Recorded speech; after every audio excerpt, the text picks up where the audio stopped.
Boa noite, queridos aliados. É uma enorme alegria poder participar aqui com vocês.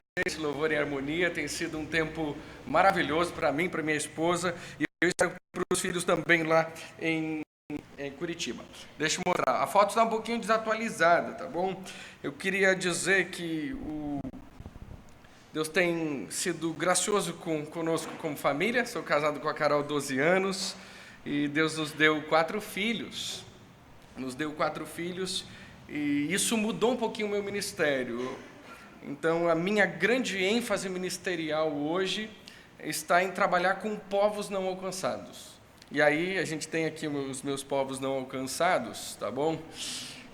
São 3 etnias, tá bom?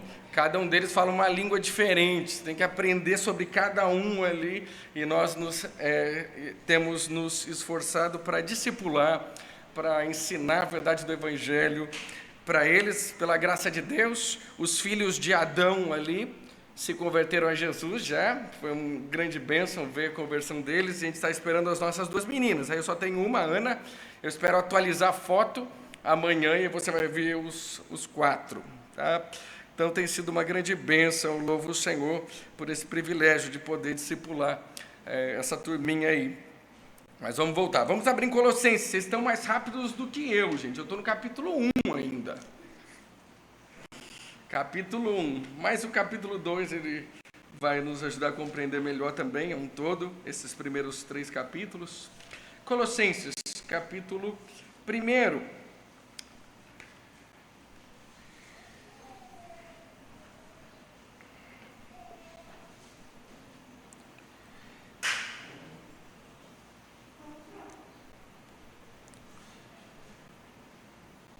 Vamos ler os primeiros 2 versículos de Colossenses, capítulo 1, verso 13 e 14, aliás. Colossenses 1, 13 e 14. A palavra de Deus diz: Ele nos libertou do império das trevas e nos transportou para o reino do Filho do seu amor, no qual temos a redenção, a remissão dos pecados. Vamos orar. Senhor nosso Deus e nosso querido Pai, nós somos dependentes da Tua graça e agradecemos, Pai, por estarmos agora diante da Tua palavra, pedindo a Deus que o Senhor nos ajude a compreendê-la, a vivê-la. Que este tempo venha a ser um tempo especial, porque o Senhor está moldando as nossas vidas conforme Jesus Cristo. Ajuda-nos, ó Deus, a compreender melhor o Teu Evangelho, ajuda-nos a conhecê-lo mais, a conhecer Jesus Cristo e viver, Senhor, para a Tua glória. E nós Te louvamos, Senhor, e agradecemos em nome do Senhor Jesus. Amém. Quem é este? O livro de Colossenses vai declarar que Jesus, Ele é ímpar, Ele é o Todo-Poderoso, Ele é preeminente. Esse vai ser o argumento maior do livro. E nós vamos poder encontrar isso também em outras partes das Escrituras. Uma das partes que eu gosto de pensar é Jesus, no Evangelho de Marcos. Se você já leu o Evangelho de Marcos, vai perceber que Jesus tem toda a autoridade, Ele tem todo o poder. E já no capítulo 4, você vai encontrar Jesus acalmando uma tempestade. Eles estão no barco, uma grande tempestade, então invade aquele barco, Jesus está ali, Ele está no controle, Ele parece dormindo, mas Ele está cuidando de todas as coisas. Diferente do que muitos pensam, esta não é uma história sobre como Jesus acalma as tempestades da nossa vida. Não é essa ênfase de Jesus acalmando a tempestade. Esse evento na vida do nosso Senhor mostra a sua autoridade sobre a natureza. Este é o argumento ali. Ele vai continuar logo em seguida que Jesus demonstra a sua autoridade sobre a natureza. Ele vai demonstrar a sua autoridade sobre os demônios, sobre a doença, sobre a morte. Enfim, Ele é todo poderoso. Ele tem toda a autoridade. E essa história termina com uma pergunta, e que me ajuda a entender todo esse contexto ali. Os apóstolos, vendo Jesus acalmando a tempestade, eles afirmam: quem é este? Quem é este que até o vento e o mar lhe obedecem? Quem é este? E essa é a pergunta que nós precisamos fazer: quem é Jesus?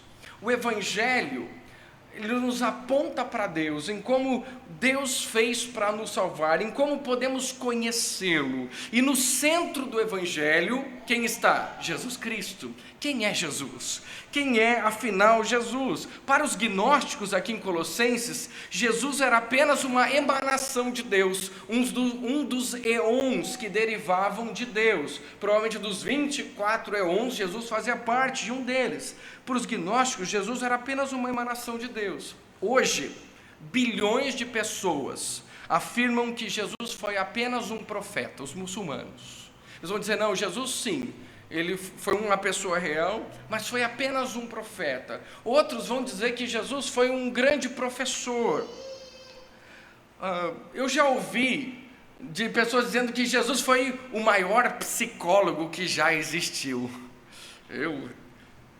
Outros vão ensinar que Jesus é apenas um espírito iluminado, e há aqueles que afirmam que Jesus é apenas um dos muitos mediadores entre Deus e os homens. Queridos, tem Jesus para todo gosto, tem Jesus para todo tipo. As pessoas fazem Jesus conforme a sua maneira. Mas o problema é que você não pode colocar Jesus em uma caixinha. É impossível. Ele é ímpar, Ele é o Todo-Poderoso, Ele é preeminente. Nós não podemos moldar Jesus conforme os nossos gostos, conforme nós queremos. Nós devemos permitir Ele revelar quem Ele é para nós. Não podemos, então, pô-lo numa caixinha. Cadê o Gabriel? Está aqui o Gabriel. E tem outro Gabriel ali. Eu fiquei sabendo que os dois estão lendo as Crônicas de Nárnia, que eu emprestei o livro ali, sabendo disso, né? O Gabriel entrou na minha sala hoje e falou, deixa eu dar uma olhadinha no sermão antes. Ele estava ali, e eu perguntei, ele me contou que estava lendo as Crônicas de Nárnia, eu separei aqui um trechinho que fala sobre isso. Realmente nós não podemos colocar Jesus dentro de uma caixinha. E esse livro vai trazer uma historinha que chega muito, muito perto. A Jill, então, foi para Nárnia, e ela estava com muita sede. Ela ouviu, bem de longe, uma cachoeira, com uma água cristalina, e ela estava com muita sede. Mas quando ela foi, quem estava lá? O leão, Aslan, estava lá, e ele disse, se está com sede, beba. Ela não conseguia se mexer. Não está com sede? Perguntou o leão. Estou morrendo de sede. Então beba. Será que eu posso? Você podia arredar um pouquinho para lá enquanto eu mato a sede? A resposta do leão não passou de um olhar e um rosnado baixo. Era como pedir a uma montanha que saísse do seu caminho. O delicioso murmúrio do riacho era de enlouquecer. Então Jill disse, você promete não fazer nada se eu for? Não prometo nada, respondeu o leão. A sede era tão cruel que Jill deu um passo sem querer. Você come meninas? Perguntou ela. Já devorei, meninos e meninas.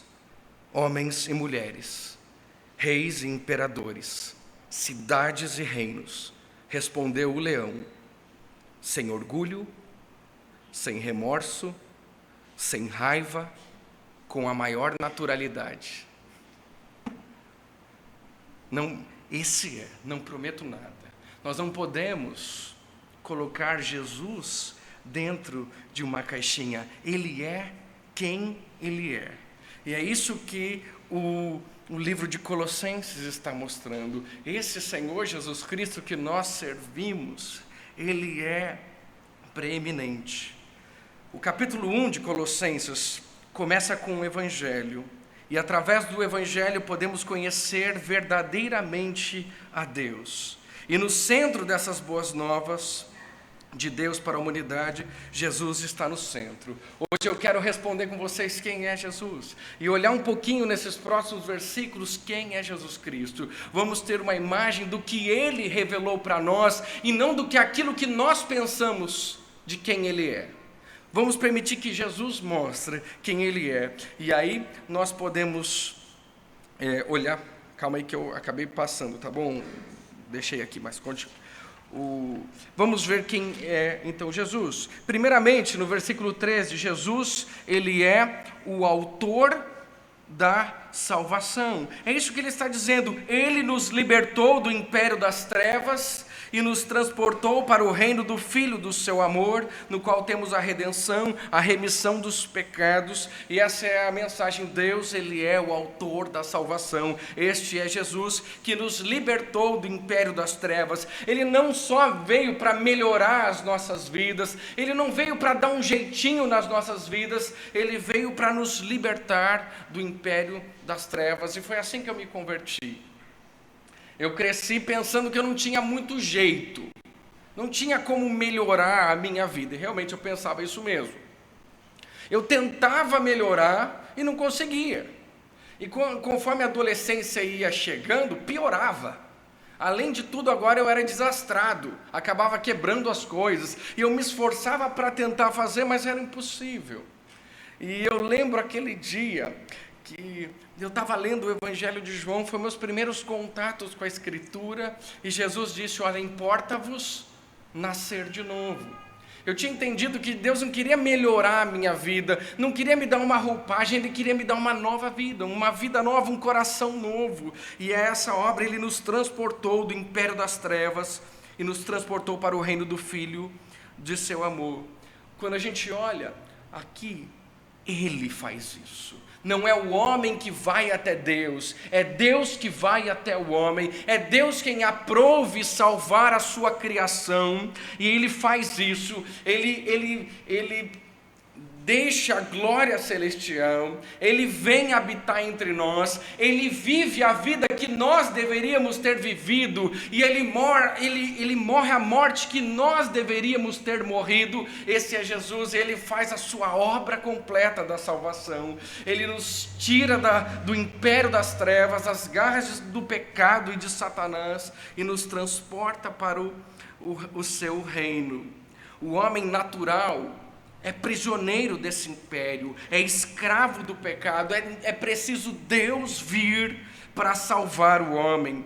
O poder das trevas não pode ser quebrado pela força humana, por boas obras ou por qualquer outra coisa, mas somente pela ação divina. Jesus é o libertador, Jesus é o resgatador. E nesses 2 primeiros versículos a gente vê Deus montando uma operação de resgate para libertar os pecadores do poder das trevas. O homem que outrora estava na potestade de Satanás é transferido agora para outro reino, o reino de Jesus Cristo.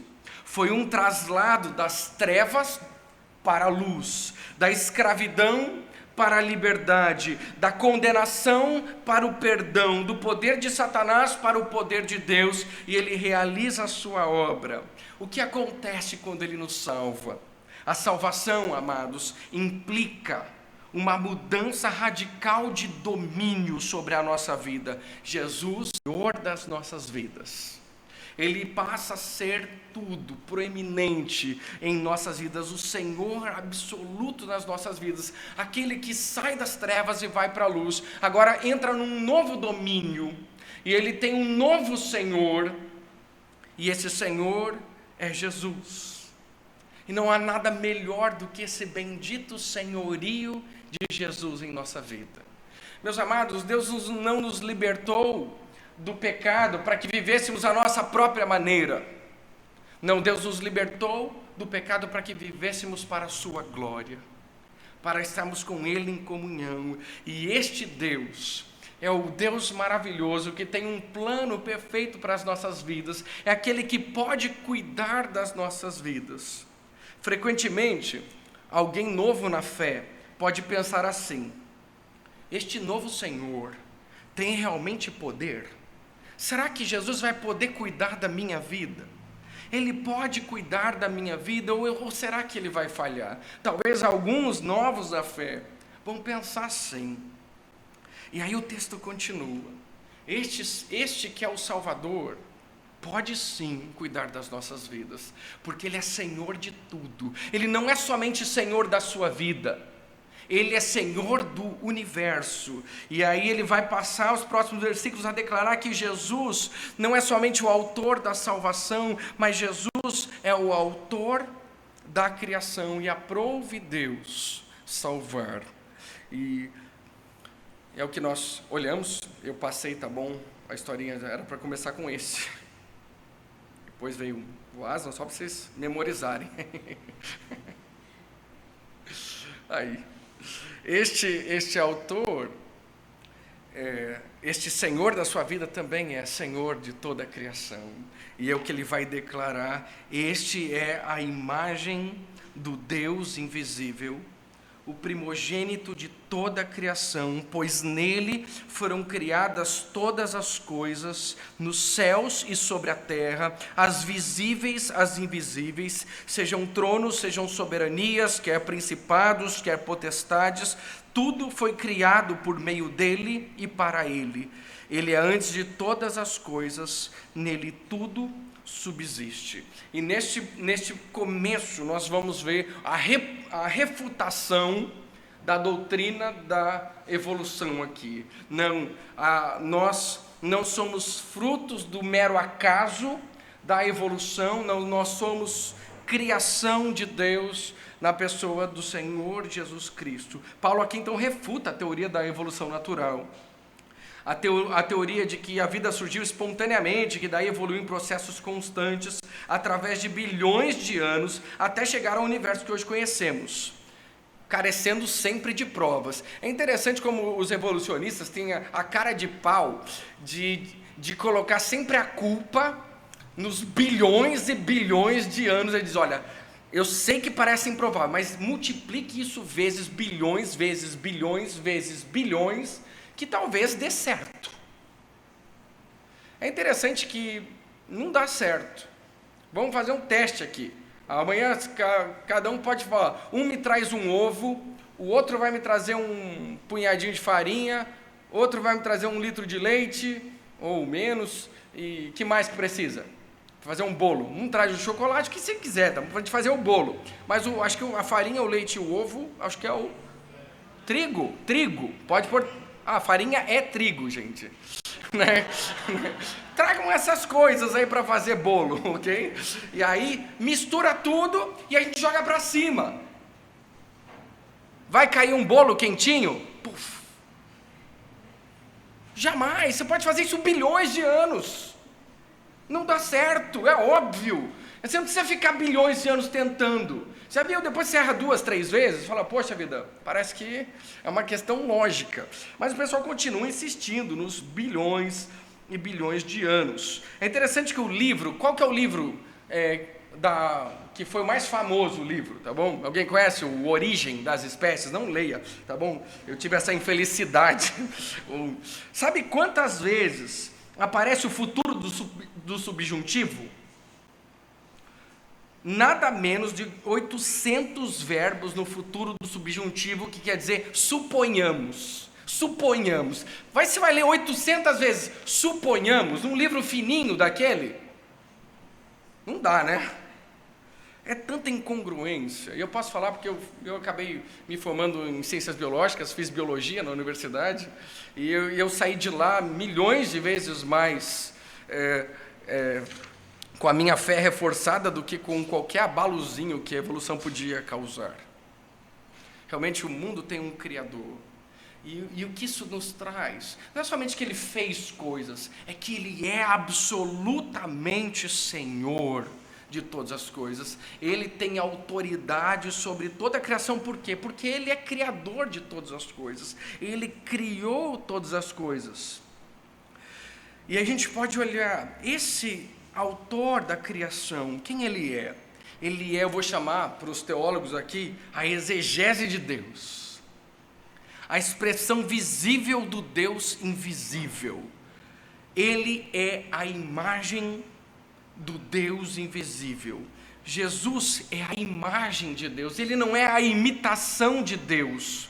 A palavra imagem significa uma representação e uma revelação exata. Ele é o verdadeiro Deus, de verdadeiro Deus. Em Cristo, Deus invisível tornou-se visível e palpável, e é o que nós vamos ver aqui, o que nós vamos olhar no Evangelho de João.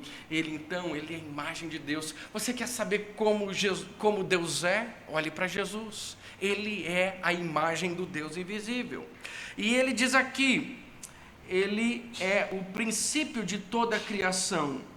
Ele é a cabeça, verso 18, ele é o princípio, o primogênito entre os mortos, para em todas as coisas ter a primazia, porque aprouve a Deus que nele residisse toda a plenitude. Pouquinho antes, no versículo 16, cadê? Eu acabei de perder o versículo aqui, versículo 15, aliás. Este é a imagem do Deus invisível, o primogênito de toda a criação. E a ideia aqui de primogênito não é que ele foi o primeiro a ser criado. Muitos vão confundir, até algumas seitas vão ficar insistindo nisso, porque não leem todo o texto. Se eles olharem os versículos que vêm na sequência, você vai entender que ele está falando do senhorio, da primazia de Cristo, como ele tem direito sobre a sua criação, pois ele é Senhor de tudo. O que a ideia de primogênito inicial quer dizer? O que um primogênito tem? Quem aqui é filho mais velho? Eu também. Amém, amém. O que a gente fazia com os nossos irmãos? Querido, vai lá pegar uma água para mim. Vai lá. Você vai pegar os menores. Irmão mais velho não faz isso? Tem essa mania? Por que ele faz isso? Por que o irmão mais velho, ele faz isso descaradamente? Porque ele acha que tem o quê? Direito. Mesmo aqui, quando Deus está afirmando, olha, ele é o primogênito de toda a criação, ele está dizendo, ele tem direito sobre toda a criação tem dono, a criação pertence a Jesus Cristo.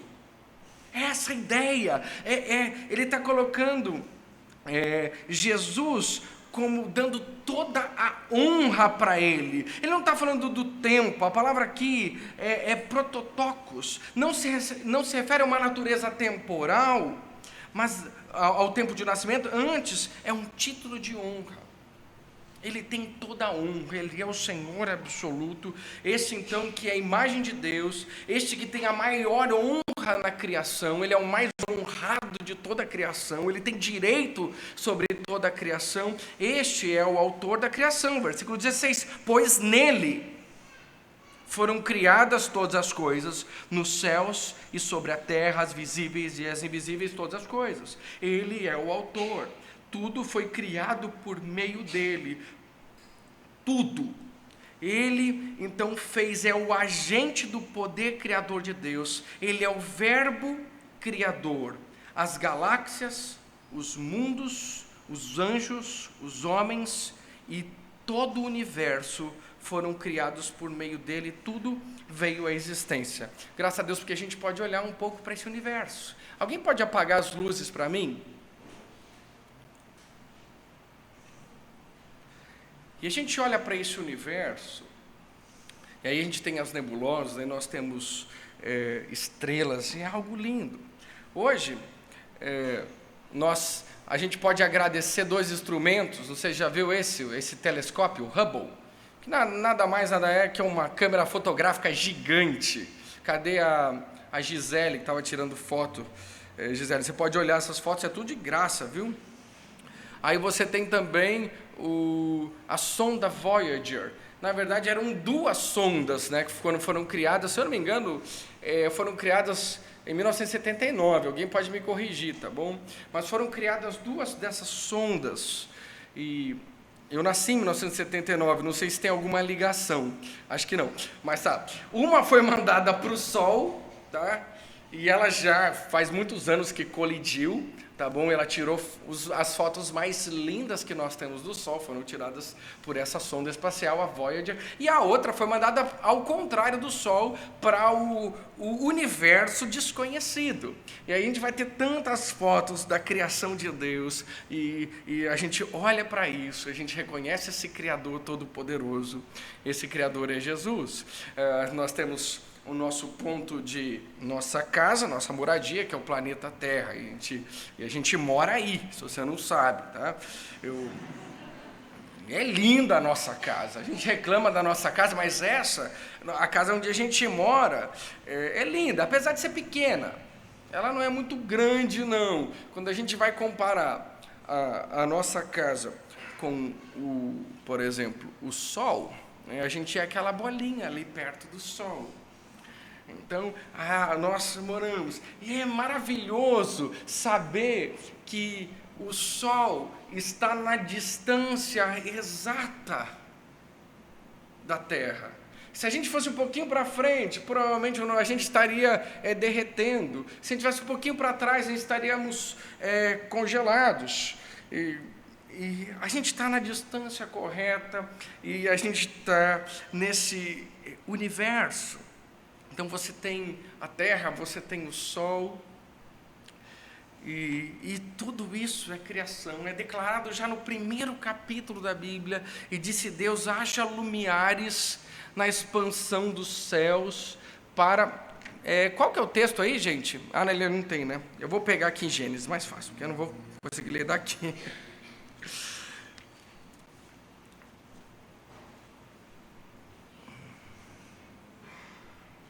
Aqui.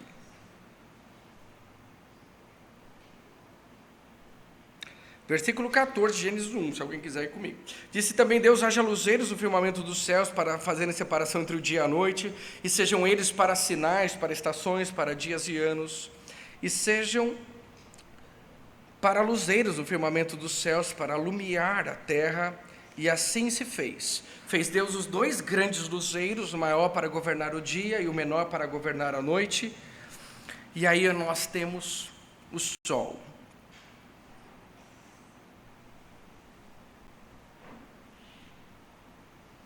E aí vem o menor versículo da Bíblia, tão pequenininho, mas ao mesmo tempo o maior versículo. Você tem um maior versículo, não existe nenhum versículo menor do que esse. Ele diz lá, no versículo 16, o maior versículo ali, em uma frase: e fez também as estrelas. Uma pequena frase, algumas palavras. E fez também as estrelas. E dentro dessa pequena frase, há uma imensidão que a gente não pode nem imaginar. E ele cria trilhões, tentilhões, estrelas incontáveis. Ele faz isso. Deus, ele é criador desse universo. O universo, todas elas, fez as estrelas. E aí a gente viaja um pouquinho para longe. É a distância maior. Não sei se você conhece essa galáxia. É a mais bonita de todas. Ela fica a 29 milhões. Eu estava tentando decorar isso hoje. Cadê o maestro Zacarias? Ele estava lá me ajudando. São 29 milhões 350 mil anos-luz da Terra. Você vai... Para você chegar, você vai demorar 29 milhões de anos viajando na velocidade da luz. 300 mil quilômetros por segundo. Então é uma longura que a gente não consegue nem imaginar como seria. E aí você tem a galáxia de Sombreiro, que é espetacular. Ele nos traz essa galáxia, e dentro dessa galáxia nós temos bilhões de estrelas. É interessante que muitas vezes a gente está tão focado nos nossos problemas. É interessante que muitas vezes a gente está tão voltado para a nossa própria vida. O que Deus diz? Ele faz isso algumas vezes. Ele faz isso com Abraão, mas ele fez isso com um homem que passava uma grande tribulação, que era Jó. E ele chega para Jó e diz: olha, quem fez a Ursa, o Órion e os 7 estrelas? Jó, olha para cima. Só olha para cima. Não precisava de telescópio, não precisava de nada. Olha para cima e diz: quem fez isso? Quem é o autor disso? Ele vai falar, Isaías também vai, no capítulo 40, a gente vai poder perceber isso. Ele diz: levantai aos olhos e vede. Quem fez essas coisas? Quem que fez? Quem que colocou no firmamento essas estrelas? E, meus amados, dentro daquele pontinho são bilhões de estrelas que a gente vê. Tem trilhões de estrelas. E é interessante que Deus ele olha para essas estrelas e diz: eu dou nome para cada uma delas. Eu que dou nome para elas. Eu conheço elas uma a uma. E aí a gente tem essa mesma galáxia com uma outra posição.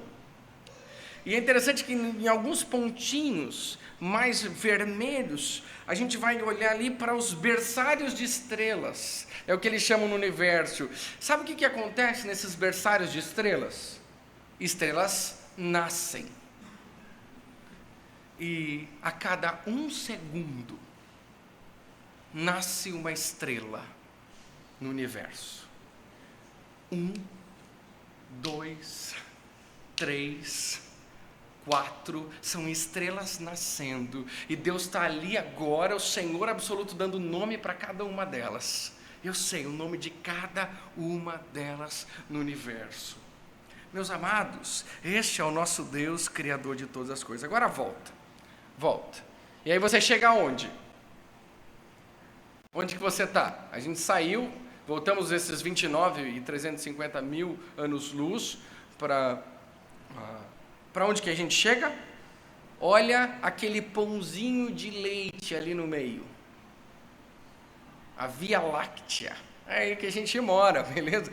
E aí a gente não mora em Sombreiro, a gente mora aí na Via Láctea, por causa daquele aspecto leitoso ali no meio, a gente tem, fica ali a nossa casa. Dentro da Via Láctea, a gente mora num cantinho ali chamado Sistema Solar, tá bom? E a gente vai ter a Via Láctea, e a gente mora, então, no Sistema Solar, que ele fica no cantinho da Via Láctea também, não é no centro, não.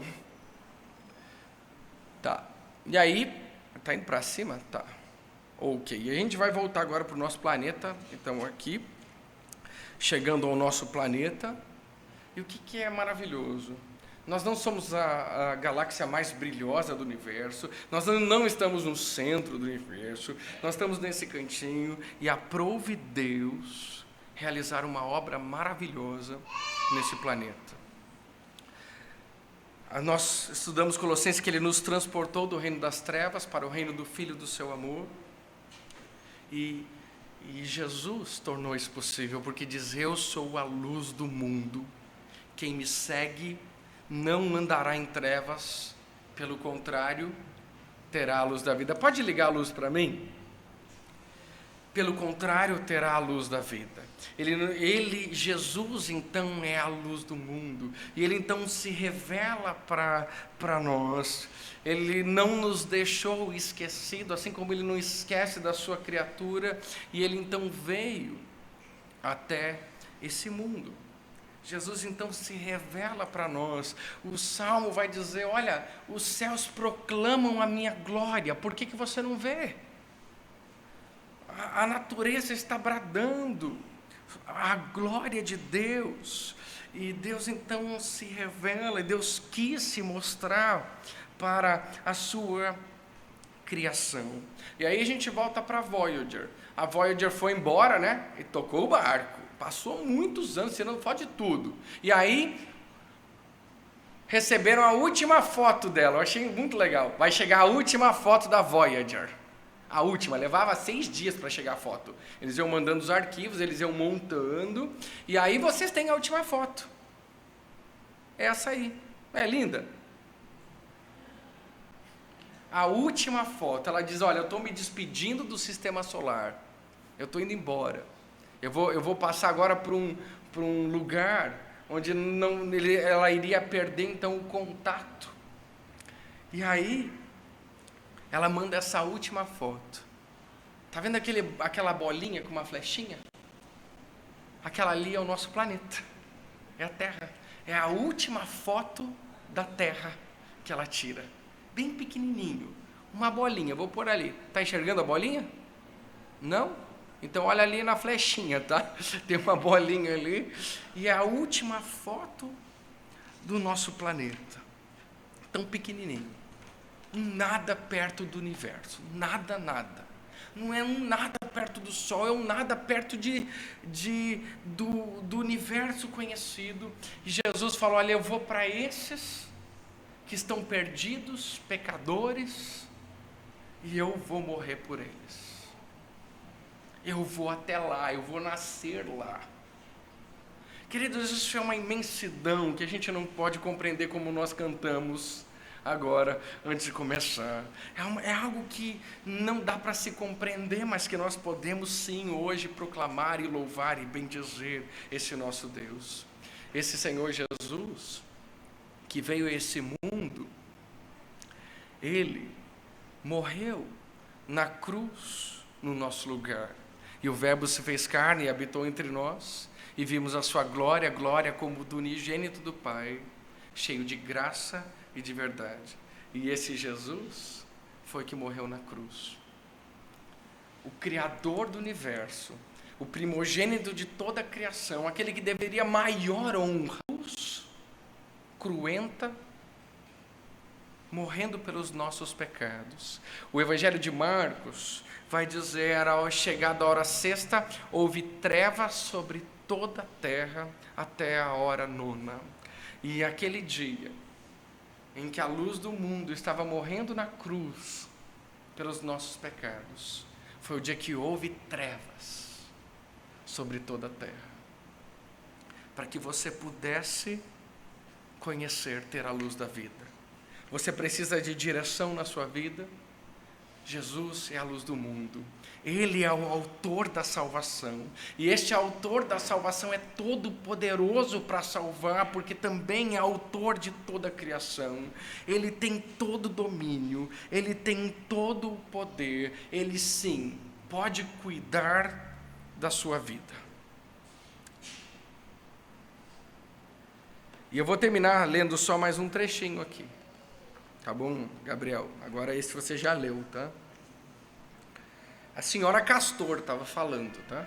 A senhora Castor. Porque se alguém chegar na frente de Aslan sem sentir medo, ou é o mais valente de todos, ou então é um completo tolo. Mas ele é tão perigoso assim? Perguntou Lúcia. Perigoso? Disse o senhor Castor.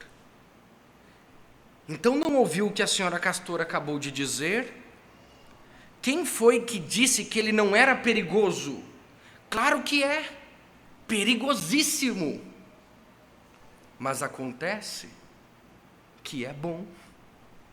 Ele é rei, disse e repito. Vamos orar. Querido Deus, nós queremos te louvar hoje, porque a tua palavra, ó Deus, declara com todas as letras que Jesus é o autor da salvação, aquele todo-poderoso que nos libertou, ó Deus, do império das trevas e nos transportou para o reino do Filho de seu amor. Ó Deus, nós te louvamos por tão grande e maravilhosa salvação, reconhecendo que em Jesus, ó Deus, há toda autoridade. Ele é Senhor do universo. Ó Deus, que Ele seja o Senhor das nossas vidas. Nós confiamos e cremos que Ele tem o melhor para as nossas vidas. Ajuda-nos, Senhor, a viver, ó Deus, debaixo deste senhorio, debaixo, ó Deus, desta autoridade, debaixo, ó Deus, deste plano maravilhoso que o Senhor tem e que não falha e não falhará. Ó Deus, abençoa a tua palavra em nossos corações e oramos em nome de Jesus. Amém. Muito obrigado.